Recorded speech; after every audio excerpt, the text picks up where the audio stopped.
You are listening to another free sample from the EFT Hub resource, covering emotional freedom techniques from the basics to more advanced concepts.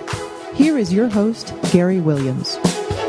Hello again, and now we're going to be spending some time with Sanja Cooklin, and Sanja shares how she made common mistakes when first getting underway with the EFT process, and how her experience in life has actually helped her to become more successful. And Sanja says working with trauma, abuse and entrepreneurs are areas that she really likes to work in. And she shares how she has suffered herself and how these experiences affected her life dramatically, but how she overcame these issues. And she says that these events have helped her to give her a greater understanding of others as she works with them. Sanja also talks about how we have the power to heal our lives and our issues with the help of an empowerment coach and EFT. And Sanja starts by talking now about how she stumbled across EFT and how she found it difficult to accept at first. Here's Sanja. Online, believe it or not, that was back in 2006, and there was just a whole bunch of medical issues that different members of my family were experiencing. And being a little bit of a health nut to start with, I had turned to the internet to look up some maybe lesser known techniques and modalities to see how can I possibly make us all healthier and give us some alternatives. Right. And I just stumbled upon it, downloaded the free EFT manual from Gary Craig's website at the time. And it just seemed too good to be true. And it seemed silly. It seemed weird. And I just wasn't sure what to do with it, how to go about it. Right. Were you doing other things then before you actually got involved with EFT?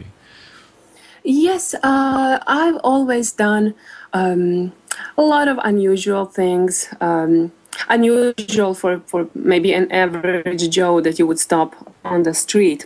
I would say that I've been on a spiritual journey for about 20 years or so.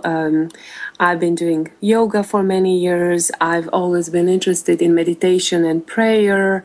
I've been a vegetarian for a number of years. And I'm a certified hypnotist as well. So I'm definitely interested in the power of the mind and especially the subconscious part of it. And how did you find EFT itself? Were you impressed by what it did? What kind of experience did you first get? That's a good question. At first, it just seemed like it was too good to be true, to be honest.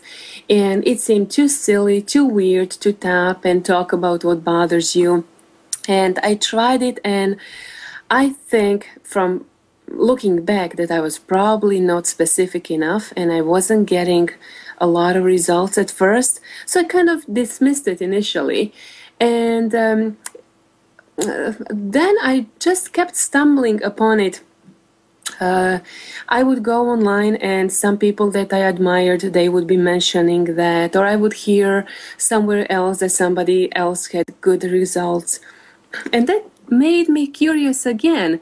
So it was almost like when you stumble upon a book, and everybody is talking about a book, and you personally try reading it, and it just doesn't sit very well with you, and you put it back on the shelf, and maybe 6 months later or a year later, you pull that book off the shelf and you start reading it, and you cannot put it down. Right. That was kind of the relationship, if I may call it, that I had with EFT. Yeah. I guess I just wasn't ready for it when I first discovered it, and then later it just made so much sense, and I started seeing results, and that's how things started happening for me. Right. But did you find that sometimes it didn't work?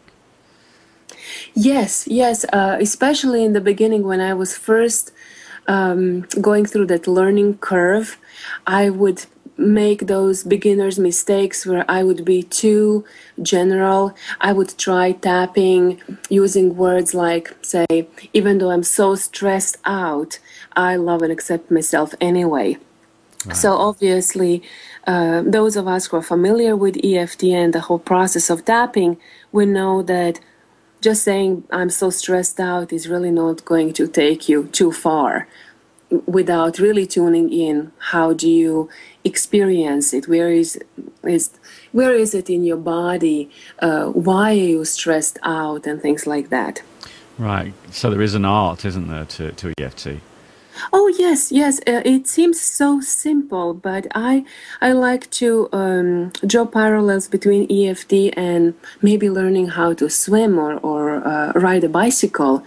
It seems so easy when other people are doing it, but you're going to drink a little bit of water if you're learning how to swim, or you're going to fall off that bike and scrape your knees a few times. But the more you practice, the more of a second nature it becomes, and I think that's what was happening to me as well. Right. I know at our resource, we try to cater for beginners as well as the more advanced concepts, as it were. So there's quite a lot to learn, isn't there? Yes, and that is exciting because very often people dismiss this technique thinking, oh, this is so simple, a 5 or 6-year-old can do it. And for all that I know, that is true. But at the same time, depending on how deep you want to go and what do you want to work with, there is always room for improvement, and there is always something to learn and add to your bag of tricks. Right. And where did you find yourself working within EFT? What kind of areas were you led to? Well, there are two segments of population, I would say, that excite me most to work with.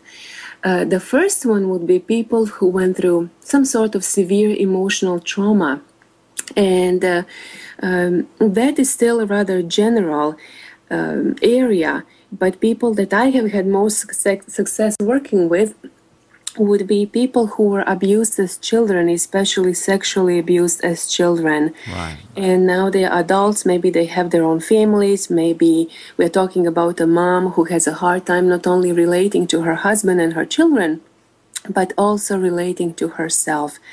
So I love working with those people.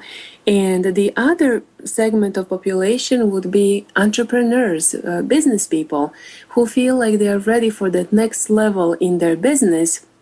But for whatever reason that is not immediately obvious to them, they engage in self-sabotaging behaviors, and they are just not allowing themselves to take off and really run with that business. Right, and you talked about abuse and things like that. Do you think that you really need to have had some kind of experience of that to work with other people? Yes, I feel that I'm uniquely qualified when it comes to working, especially the first group of people, because I'm an adult that used to live with a horrible childhood secret. Namely, I was molested over a course of many years, almost day in, day out. And it took me many, many years of struggling until I finally figured out how to overcome my trauma, my shame, my pain. And these days, even though I'm not a therapist that's traditionally trained, I'm not a shrink, I'm not a minister, I feel called and uniquely qualified to help others who may have found themselves in a similar situation and they have lost their voice and hope in the process. Thank you for listening to this free EFT sample audio taken from the full interview featured in the EFT Hub resource at www.thefthub.com.